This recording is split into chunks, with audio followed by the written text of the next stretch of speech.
Babyeyi muri hano murimo mudukurikira, waba ufite umwana urangije secondaire urimo ategura kujya muri university, hari programme nziza yamuteguriwe, programme y'amezi 8. Iyo programme imufasha gutegura kuzajya kwiga university. Muri iyo programme bamwigisha skills zitandukanye, harimo leadership, communication skills na critical thinking ndetse n'izindi nyinshi. Now, ni gute wabasha kwandikisha umwana wawe? Genda kuri www.alaxafrica.com. Numara kumufasha kwiyandikisha, azaza ahure n'abandi banyeshuri bagenzi be batyazanye bategurane kuzajya kuri university.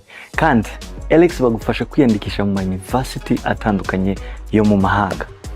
Kandi ndetse hari n'andi mahirwe yo kuba wabasha kubona scholarship. Fasha umwana wawe kwiyandikisha muri Alax pathway ku $5 gusa 5.